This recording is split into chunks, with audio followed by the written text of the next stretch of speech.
3 യോഹന്നാൻ 2-ാം വാക്യം വായിച്ച്. 3 യോഹന്നാൻ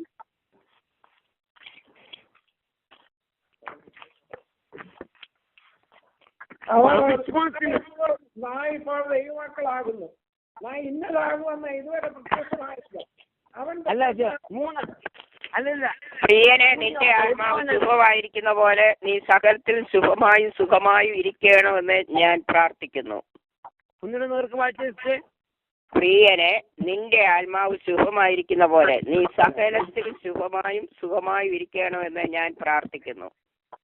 അതിന്റെ മലയാള ട്രാൻസ്ലേഷൻ അത്ര ശരിയായില്ല. English വായിച്ചേൽപ്പിക്കാം. Dear friends, I pray that you may enjoy good health, that all may go well with you, even as your soul is prospered, not a spirit. Soul എന്നാണ് ചേർത്തിരിക്കുന്നത് ഇംഗ്ലീഷിൽ. King James version എല്ലായിടത്തും നോക്കിക്കോ. Malayalam translation ആത്മാവെന്ന് അങ്ങ് എഴുതിപ്പോയി. എന്നാൽ അവിടെ വായിക്കേണ്ട വിഷയം ദേഹി എന്നാ വായിക്കേണ്ടത്. ദേഹം, ദേഹി, ആത്മാവ്. ക്രിസ്ത്യന്റെ സോൾ പ്രോസ്പർ ആകുമ്പോഴാണ് നീ പ്രോസ്പർ ആകും. ഞാൻ ഒന്നുകൂടെ പറയാം. സോൾ പ്രോസ്പർ ആകുമ്പോഴാണ് നമ്മളെല്ലാത്തിനും പ്രോസ്പർ ആകുന്നത്. സോൾ എന്ന് പറഞ്ഞു കഴിഞ്ഞാൽ mind is our battlefield. നമ്മുടെ സോൾ എന്ന് പറഞ്ഞു കഴിഞ്ഞാൽ ആത്മാവ് ശുഭമായിരിക്കുന്ന പോലെ നമ്മൾ മലയാളത്തിൽ വായിക്കുന്നത്. അതല്ല കറക്റ്റായിട്ട്. നിന്റെ സോൾ പ്രോസ്പർ ആകും. ഈ സോൾ പ്രോസ്പർ ആകുമ്പോൾ അതുകൊണ്ടാണ് റോമാലേഖനം 12-ാം അധ്യായം 1-2 വാക്യങ്ങൾ, സഹോദരന്മാരെ, ദൈവത്തിന്റെ മനസ്സിൽ ഓർപ്പിച്ചാൽ നിങ്ങളെ പ്രബോധിപ്പിക്കണം.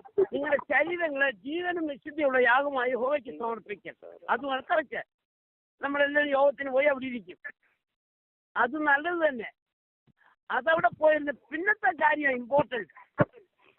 ഈ ലോകത്തിന് അനുരൂപരാകാതെ അവിടെ സ്വഭാവത്തിന് ഇരിക്കണം. വീട്ടിലെ കാര്യം ചിന്തിച്ചുകൊണ്ടോ ഇന്ത്യയിൽ പോകാനോ കേരളത്തിൽ പോകാനോ ഒക്കെ കഴിയും. അവിടെ ഇരുന്നാൽ മതി. മൈൻഡിൽ എവിടെല്ലാം പോകുമെന്നറിയാൻ മതി.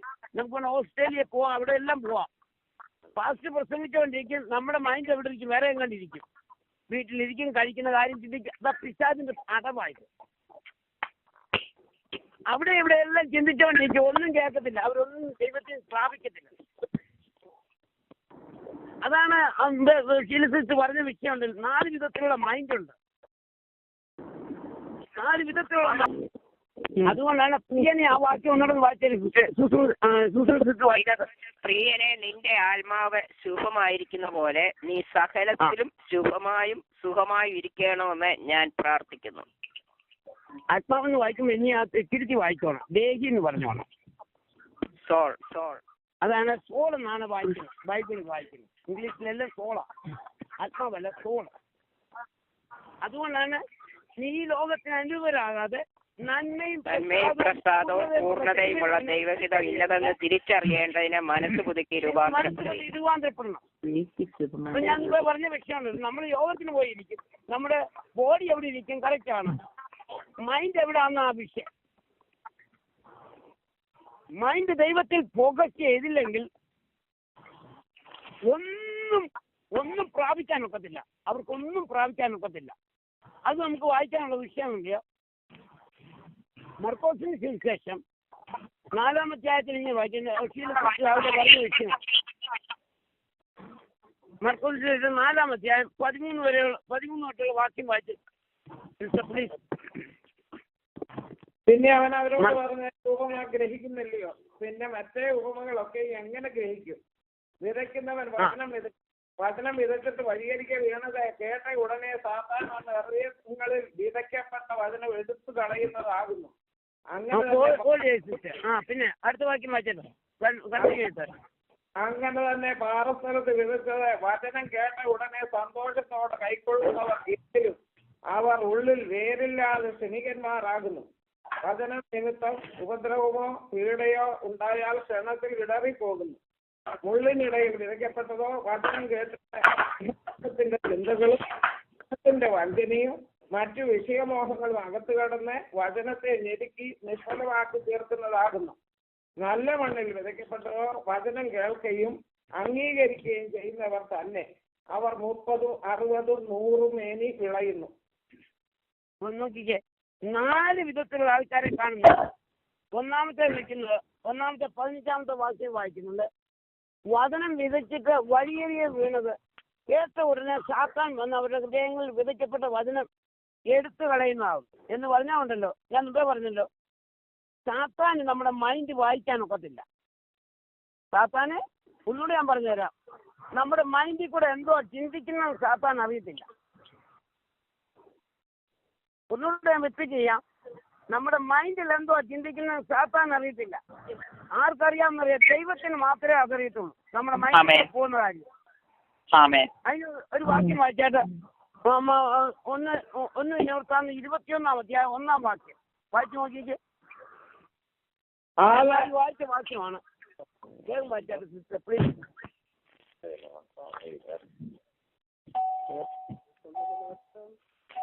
1 അധ്യായം 1 വാക്യം. അനന്തരം സാത്താൻ ഇസ്രായേലിന് വിരോധമായി എഴുന്നേറ്റ് ഇസ്രായേലിനെ എണ്ണുവാൻ ദാവീദിന് തോന്നിച്ചു. ദാവീദ് യോവാബിനോടും ജനത്തിന്റെ പ്രഭുക്കന്മാരോടും നിങ്ങൾ ചെന്ന് ബേർശേബ മുതൽ ദാൻ വരെ ഇസ്രായേലിനെ എണ്ണി അവരുടെ സംഖ്യകൾ അറിയത്തിന് കൊണ്ടുവരുവീൻ എന്ന് പറഞ്ഞു. അതിന് യോവാബ് മതി, നമുക്ക് കിട്ടിയ ഒരു വാക്യം. അപ്പം സാത്താൻ തോന്നിപ്പിച്ചു എന്ന് പറഞ്ഞ ചെറിയ ഒരു ഐഡിയ അങ്ങോട്ട് ഇട്ട് കൊടുത്തു. അപ്പൊ സാത്താൻ അറിയത്തില്ല, ദാവീദിന് മനസ്സിൽ കൂടെ എന്തോ പോകുന്നെന്ന് സാത്താൻ അറിയത്തില്ല. ഒരു ഐഡിയ അങ്ങോട്ട് ഇട്ട് കൊടുത്തതേ ഉള്ളൂ. സാത്താൻ എങ്ങനെ മനസ്സിലാക്കുന്നത്? By our action. മൈൻഡിൽ പോകുന്ന കാര്യം സാത്താൻ അറിയത്തില്ല, മൈൻഡിൽ എന്തോ ചിന്തിക്കുന്നതെന്ന് അറിയത്തില്ല. അപ്പം എങ്ങനെ സാത്താൻ മനസ്സിലാക്കുന്നതെന്ന് അറിയാമോ? By our action. ഉടനെ യോവാബിനെ വിളിച്ചു പറഞ്ഞു ജനത്തെ എണ്ണാൻ. അപ്പം സാത്താൻ മനസ്സിലായി, ഞാൻ പറഞ്ഞത് വർക്കാവുന്നുണ്ട്. ഇവിടെ നോക്കിയിട്ട് വചനം വിതയ്ക്കുന്നവൻ വചനം വിതയ്ക്കുന്നു. വചനം വിതച്ചിട്ട് വഴിയെ കേട്ട ഉടനെ സാത്താൻ വന്ന് ഹൃദയങ്ങളിൽ എടുത്തു കളയുന്നു എന്ന് പറഞ്ഞാൽ ഉണ്ടല്ലോ, വേണ്ടാത്ത ചിന്തകൾ അങ്ങ് കൊണ്ടുവരും. പിന്നെ വചനം കേൾക്കാൻ പോലും ഒക്കത്തില്ല. നമ്മുടെ മൈൻഡിൽ കൊണ്ടുവന്നിട്ട് വേണ്ടത്. അതുകൊണ്ടാണ് സ്തോത്രം മൈൻഡിൽ കൊണ്ടുവന്ന് സോളെന്ന് പറഞ്ഞു കഴിഞ്ഞാൽ എന്തോന്ന് അറിയാമോ? സ്തോത്രം ഞാൻ പറഞ്ഞുതരാം. മൈൻഡ്, വിൽ ആൻഡ് ഇമോഷൻ, ഇത് മൂന്നും കൂടെ ചേർന്നാണ് soul. Mind, will and emotion മൂന്നും കൂടെ ചേർന്നാണ് സോള്. മൈൻഡിൽ കൂടെ നമ്മൾ എന്ത് ചെയ്യുന്നു? തിങ്ക് ചെയ്യുന്നു. ഇമോഷനിൽ കൂടെ നമ്മൾ ഫീൽ ചെയ്യുന്നു. വില്ലിൽ കൂടെ നമ്മൾ ആക്ട് ചെയ്യുന്നു. ഇവിടെ നമ്മൾ വായിച്ചു നോക്കിയിട്ട് വചനം കേട്ട ഉടനെ ആ സാത്താൻ വന്ന ഹൃദയങ്ങളിൽ വിതയ്ക്കപ്പെട്ട വചനം എടുത്തു കളഞ്ഞു. വേണ്ടാത്ത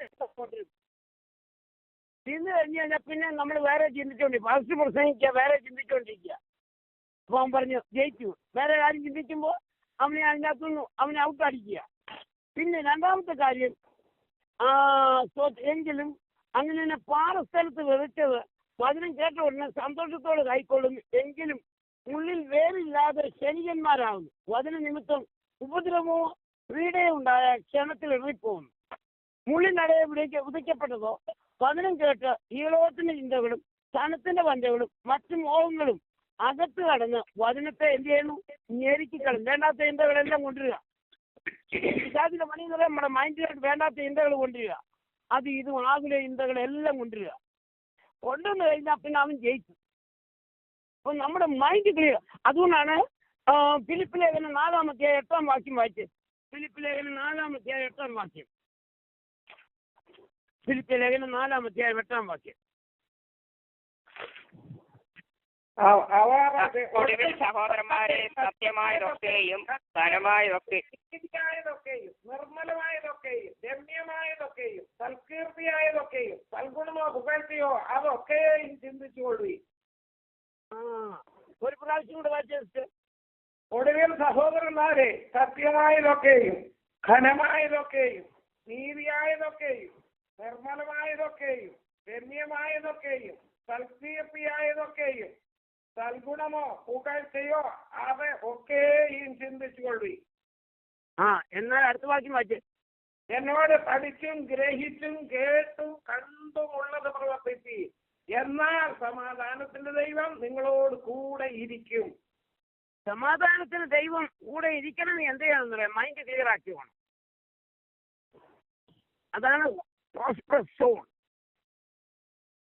സമാധാനത്തിന് ദൈവം കൂടെ ഇരിക്കണമെങ്കിൽ സഹോദരിമാരുണ്ട് സത്യമായതൊക്കെ. ഒരു വിഷയം വന്നു കഴിഞ്ഞാൽ സത്യമാണെന്നും തിരക്കണം.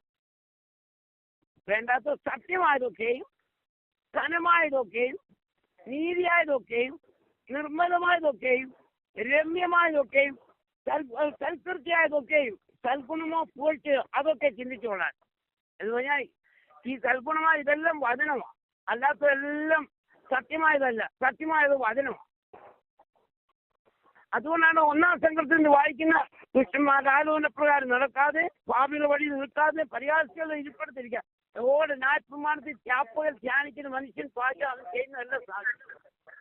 അവന്റെ സോൾ പ്രോസ്പറായി. അവൻ വചനത്തിൽ സത്യമായത് വചനമാണ്, രമ്യമായതും വചനം. ഇതൊക്കെയും സൽകൃത്യോ ഗുണമോ പുകഴ്ചയോ ഇതൊക്കെ ചിന്തിച്ചോളാൻ. അത് വചനം ചിന്തിച്ചോളാൻ. നമ്മുടെ വിഷയങ്ങൾ കടന്നു വരുമ്പോൾ ദൈവാത്മാവ് നമുക്ക് വചനം തരും. ആ വചനത്തെ ഓർത്തോണം. അബ്രഹാം ദൈവത്തിൽ വിശ്വസിച്ചവൻ ശരിയായി കണക്കിട്ടു. കാരണം വാഗ്ദത്തം ചെയ്ത് ദൈവം വിശ്വസിച്ചെന്ന് അബ്രഹാം കണ്ടു, ദൈവത്തിന് മഹത്വം കൊടുത്തു. അല്ലാതെ സാഹചര്യം നോക്കി, സാറയുടെ കാര്യം നോക്കിയോ തന്റെ ശരീരം നോക്കിയോ ആകുലപ്പെടാൻ പോയില്ല. ആകുലപ്പെട്ട് കഴിഞ്ഞാൽ ദൈവത്തിനൊന്നും ചെയ്യാനൊക്കത്തില്ല. അബ്രഹാം ദൈവത്തിന് മഹത്വം കൊടുത്ത് വാക്ക് പറഞ്ഞ് ദൈവം വിശ്വസിച്ചെന്ന് അബ്രഹാം കണ്ടു. ഇനി രാവിലെ സമയത്ത് ഓർക്കണമേ, നമ്മുടെ സോൾ പ്രോസ്പർ ആണ്. സോൾ പ്രോസ്പർ ആണെങ്കിൽ ഒരു വഴിയേ ഉള്ളൂ, വചനം. അതുകൊണ്ടാണ് ഈ ലോകത്തിന് അനുകൂലമാകാതെ നന്മയും പ്രസാദവും പൂർണ്ണതയുമുള്ള ദൈവം തിരിച്ചറിയാൻ മനസ്സ് പുതുക്കി രൂപാന്തരപ്പെടാൻ. അപ്പം നമ്മുടെ സോൾ പ്രോസ്പർ ആയി കഴിഞ്ഞാൽ എന്താണെന്നറിയാമോ? വചനം നമ്മളെ പ്രജകളോട് മനസ്സിൽ അങ്ങോട്ട് ദൈവത്തിന്റെ വചനത്തെ ഏകാഗ്രമാക്കുമ്പോൾ ആ മനസ്സിൽ കൂടെ എന്ത് ചെയ്യുന്നറിയാമോ? അത് നമ്മുടെ ആത്മാവിലോട്ടാണ് കണക്ട് ചെയ്യും. അങ്ങനെയാണ് നമുക്ക് അതിപരിശുദ്ധ സ്ഥലത്തേക്ക് കയറി ചെയ്യുന്ന. അങ്ങനെ മൈൻഡ് ക്ലിയർ ആക്കിയാലേ ഒക്കത്തുള്ളൂ. നമ്മുടെ സോൾ പ്രോസ്പർ ആയെങ്കിൽ മാത്രമേ കോൺസെൻട്രേറ്റ് ചെയ്യും. ദൈവത്തിന്റെ വചനത്തിൽ കോൺസെൻട്രേറ്റ് ചെയ്യുമ്പോൾ നമ്മൾ എവിടെ ചെല്ലുന്നു? അതിപരിശുദ്ധ സ്ഥലത്തേക്ക് കയറി ചെല്ലുക. അങ്ങനെയുള്ളവർക്ക് ദൈവത്തിൽ നിന്ന് എന്തെങ്കിലും പ്രാപിക്കാനൊക്കത്തുള്ളൂ. സ്തോത്രം. അപ്പം റോമാലേഖനം 3-5-6 വാക്യം വായിച്ചു പ്ലീസ്. റോമാലേഖനം 3-5-6 വാക്യങ്ങൾ.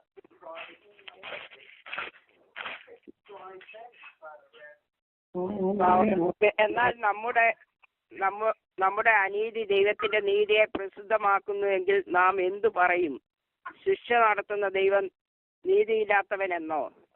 താൻ മനുഷ്യ രീതിയിൽ പറയുന്നു, ഒരു നാളുമല്ല. അല്ലെങ്കിൽ ദൈവം ലോകത്തെ എങ്ങനെ വിധിക്കും?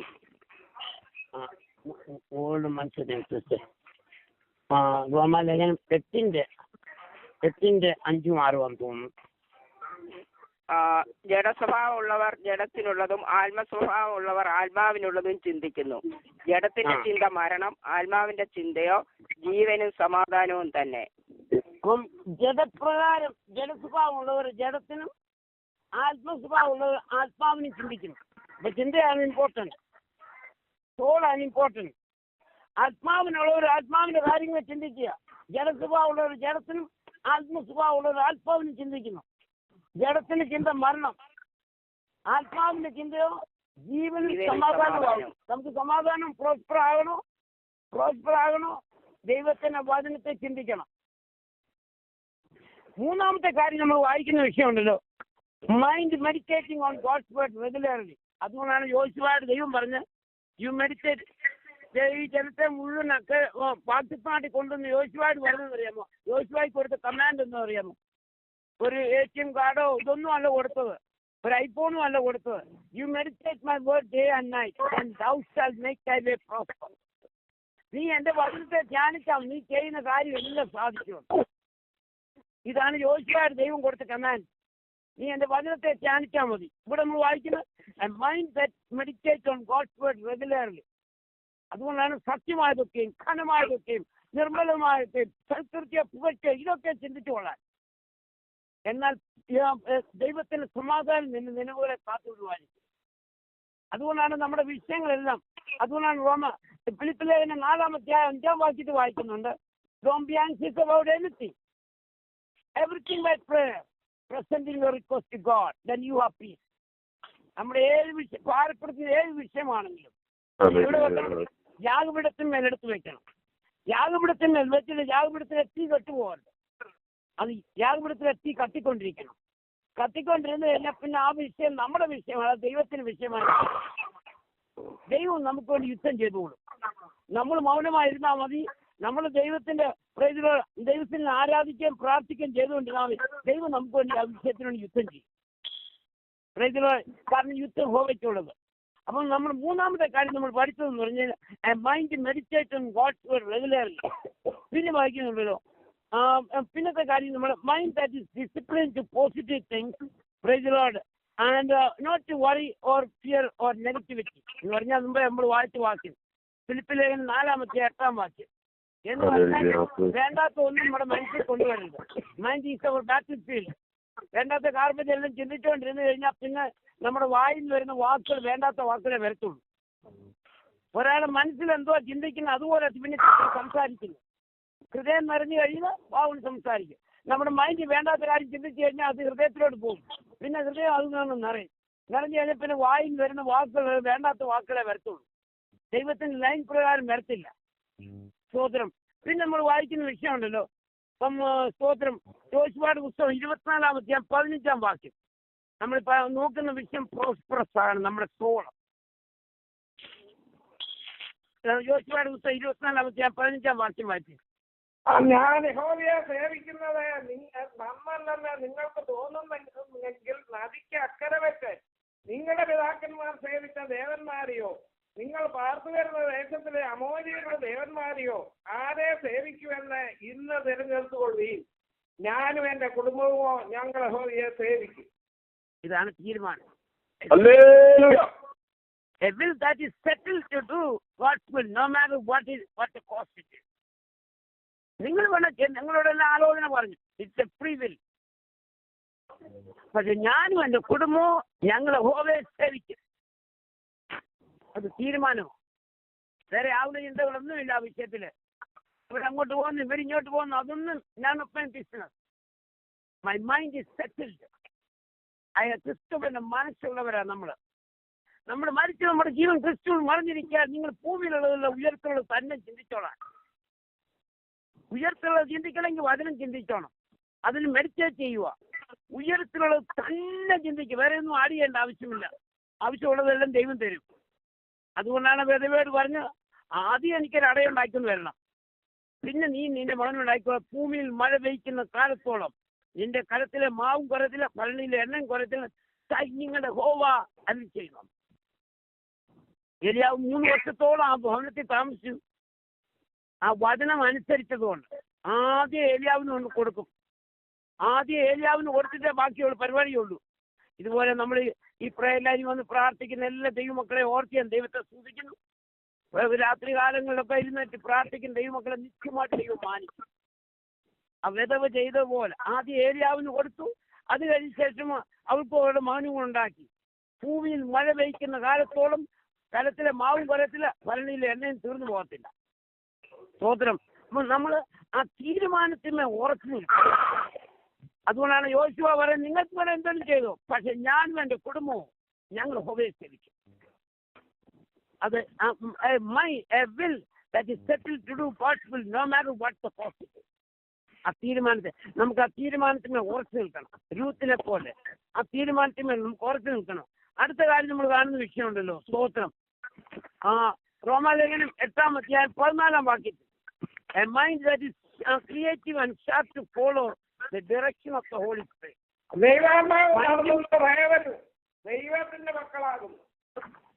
ദൈവത്തിന്റെ ആത്മ those who are led by the Spirit of God, they are the children of God. എന്ന് പറഞ്ഞാൽ a mind that is creative and a sharp to follow the direction of the Holy Spirit. ആ mind ദൈവാത്മാവ് പറയുന്ന കേൾക്കണമെങ്കിൽ നമ്മുടെ mind ദൈവത്തിൽ focus ചെയ്യണം. എന്തെങ്കിലും മാത്രമേ ദൈവശബ്ദം കേൾക്കാനൊക്കത്തുള്ളൂ. അതുകൊണ്ടാണ് ചിലർക്ക് അഭിഷേകം പ്രാപിക്കാൻ ഒക്കത്തില്ല. കാരണം എന്തോന്നറിയാമോ? ദൈവത്തിൽ നിന്ന് പാട്ട് പാടിക്കൊണ്ടിരിക്കുമ്പോഴുള്ളത് ഈ ചാതി കൊണ്ടിട്ടുള്ളത് വേണ്ടാത്ത ചിന്തകൾ അങ്ങോട്ട്. ഞാൻ എപ്പോഴും പറയുന്നല്ലോ നമ്മൾ ആരാധിക്കുമ്പോഴുണ്ടല്ലോ മൈൻഡ് ദൈവത്തിൽ ഫോക്കസ് ചെയ്യുക. അങ്ങനെ ആ ദർശനങ്ങളും ഒക്കെ തരുന്ന നമ്മൾ പാട്ട് പാടിക്കൊണ്ടിരിക്കുമ്പോൾ ചാതി കൊണ്ട് പല ആലോചനകൾ അങ്ങോട്ട് ചിന്ത കൊണ്ടിടും. അതുകൊണ്ട് എന്തോ ചിന്തിക്കുന്നൊന്നും അറിയത്തില്ല. അതിന് നമ്മൾ ചെയ്യേണ്ട വിഷയമാണല്ലോ ദൈവത്തിന്റെ വചനം. സാത്താൻ നമ്മുടെ മനസ്സ് വായിക്കാൻ കഴിയാത്തതുകൊണ്ട് സാധ്യമില്ലാത്ത അവയോട് ഉച്ചത്തിൽ നമ്മൾ സംസാരിക്കണം. ദൈവവചനം മനഃപ്പാഠമാക്കി ഉച്ചരിക്കുകയും പുതിയ ഗീതങ്ങൾ പാടുകയും ചെയ്യണം. പിശാചുക്കളെ നിരന്തരം ഫലിപ്പിച്ച് അവരോട് കടന്നു പോവാൻ ആജ്ഞാപിച്ചുകൊണ്ടിരിക്കണം. എന്റെ വിഷയമാണ് ഇരുട്ടിൽ പ്രവർത്തികൾ കൂട്ടാളികളാകരുത്, അവയെ ശാസിക്കട്ടെ വേണ്ടത്. ദൈവത്തിന്റെ വചനത്തെ പ്രൈസലോട് ദൈവത്തിന്റെ വചനത്തെ രസിച്ചുകൊണ്ട് എന്ത് ചെയ്യണമെന്ന് അറിയാമോ? പ്രൈസലോട് അന്ധകാര ശക്തിയോട് വിട്ടുപോകാൻ കൽപ്പിക്കണം. നമ്മുടെ എന്ത് ചെയ്യണം? നമ്മുടെ മൈൻഡ് പ്രൈസലോട് നമ്മുടെ സോൾ പ്രോസ്പർ ആകുമ്പോൾ നമ്മളെല്ലാത്തിനും പ്രോസ്പർ ആകും. അതുകൊണ്ട് ഇന്ന് രാവിലെ സമയത്ത് ദൈവരംഗിലേക്ക് നമ്മളെ തന്നെ ഏൽപ്പിച്ചു കൊടുക്കും. സ്തോത്രം. പ്രൈസലോട് നമ്മുടെ എല്ലാ വിഷയങ്ങൾക്കും നമ്മുടെ വായിൽ നിന്ന് എന്ത് വരണം? വിശ്വാസത്തിന്റെ വാക്ക് വരണം. വിശ്വാസത്തിന്റെ വാക്ക് വായിൽ നിന്ന് വരണമെങ്കിൽ നമ്മുടെ മൈൻഡ് ക്ലിയർ ആകണം. നമ്മുടെ മനസ്സിൽ കൂടെ ചിന്തിക്കുന്ന ചിന്തകളുണ്ടല്ലോ, പോസിറ്റീവായിരിക്കണം. പോസിറ്റീവ് തോട്ടുകൾ നമ്മുടെ മനസ്സിൽ വരണം. എന്നെങ്കിൽ മാത്രമേ നമ്മുടെ മൈൻഡ് ക്ലിയർ ആകത്തുള്ളൂ. Praise the Lord. എങ്ങനെയാണ് 7 promises to help you to win your mind? Number 1 thing is be positive. Choose the right thinking. Praise the Lord. Think about that thing and renew your mind. Focus on the Lord. എന്ന് പറഞ്ഞാൽ സ്ഥിരമാനസം നിന്നിൽ ആശ്രയം വെച്ചിരിക്കുന്നുണ്ട്. നീ അവനെ പൂർണ്ണ സമാധാനത്തിൽ കാക്കും. He will keep him in perfect peace whose mind is stayed on thee. അവന്റെ മനസ്സ് കർത്താവിൽ പൂർണ്ണമായിരിക്കുന്നവർക്ക് സ്ഥിരമാനസം നിന്നിൽ ആശ്രയം വെച്ചിരിക്കുന്നുണ്ട്. നീ അവനെ പൂർണ്ണ സമാധാനത്തിൽ കാക്കും. നമ്മുടെ മൈൻഡ് എവിടെ ആയിരിക്കുന്നത്? കർത്താവിലിരിക്കണം. He will keep him in perfect. എസ്യാപ്രവചനം 26:3. എസ്യാപ്രവചനം 26:3. സ്ഥിരമാനസം നിന്നിൽ ആശ്രയം വെച്ചിരിക്കുന്നുണ്ട്. നീ അവനെ പൂർണ്ണ സമാധാനത്തിൽ അവനെ കാത്തിരുവായിരിക്കും. അപ്പം ഇംഗ്ലീഷ് വായിക്കുമ്പോൾ മൈൻഡ് എന്നാണ് കൊടുത്തിരിക്കുന്നത്. He will keep him in perfect peace whose mind is stayed on thee. നമുക്ക് നമ്മുടെ കർത്താവിലേക്ക് പൂർണ്ണമായിട്ട് കർത്താവിലേക്ക് ആ മൈൻഡ് നമ്മുടെ കർത്താവിലേക്ക് കൊടുക്കാം. കർത്താവ് ദൈവത്തിൻ വചനത്തിൽ മാത്രം രസിക്കുവാൻ, ആ വചനത്തെ ചിന്തിക്കുവാൻ, ആ വചനത്തെ മെഡിറ്റേറ്റ് ചെയ്യുവാനും, ആ വചനത്തെ ഫോക്കസ് ചെയ്യുവാനും. Price the Lord. അതുകൊണ്ടാണ് വിശ്വാസത്തിന് വായന കൂട്ടുവരുത്തുന്നത്. യേശുവിനെ ശ്രദ്ധിച്ചു നോക്കുകയും എന്ന് പറഞ്ഞാൽ fix your thoughts upon Jesus who is the author and the perfect of your faith. അപ്പോഴും നമ്മുടെ മൈൻഡ് വേണ്ടാത്തൊന്നും കാണാനും പിടിക്കാനും പോയി കഴിഞ്ഞാൽ നമ്മുടെ മൈൻഡ് വേണ്ടാത്ത ചിന്തകളൊക്കെ വരും. അതുകൊണ്ട് നമുക്ക് ആ മൈൻഡ് പ്രോസ്പർ ആകണം, നമ്മുടെ സോൾ പ്രോസ്പർ ആകണം. അതിന് വചനം മാത്രമേ ഒക്കത്തുള്ളൂ. വചനത്തെ നമുക്ക് രസിക്കാം. ദൈവമായ കർത്താവ് നമ്മളെ സഹായിക്കുമാറാകട്ടെ. പ്രാർത്ഥിക്കാം. കർത്താവ്, ഈ വചനത്തിന് ഞങ്ങളെ തന്നെ സമ്പൂർണ്ണമായിട്ട് ഏൽപ്പിച്ചു. ഞങ്ങളെ നീ സഹായിക്കണമേ, ശക്തീകരിക്കണമേ എന്ന് ഞാൻ പ്രാർത്ഥിക്കുന്നു. സ്തോത്രം. നിന്റെ നാമം ഞങ്ങൾ കൂടെ മഹത്വപ്പെടണമേ. നിന്റെ രാജ്യം വരണമേ. നിന്റെ ഇഷ്ടം നടക്കണമേ. ദൈവനാമം ഞങ്ങൾ കൂടെ മഹത്വപ്പെടണമേ എന്ന് ഞാൻ പ്രാർത്ഥിക്കുന്നു. ഈ പ്രയർ ലൈനിൽ കടന്നു വന്ന എല്ലാ പ്രിയപ്പെട്ടവരെ ഈ രാവിലെ സമയത്ത് സഹായിക്കണമേ. യഹോവയുടെ കൈ തന്നെ അന്വേഷിക്കുന്നവർക്ക് അനുകൂലമാകിയാൽ ഇന്ന് പകൽക്കാലം എല്ലാവർക്കും അനുകൂലമായി കടന്നു വരണമേ എന്ന് പ്രാർത്ഥിക്കുന്നു. നിന്റെ കൃപയിൽ പൊതിഞ്ഞോണമേ. വരവിനാദ്യങ്ങളെ ഒരുക്കണമേ. സർവേശ്വരനും പിതാവേ കേൾപ്പറാണമേ. ആമേൻ.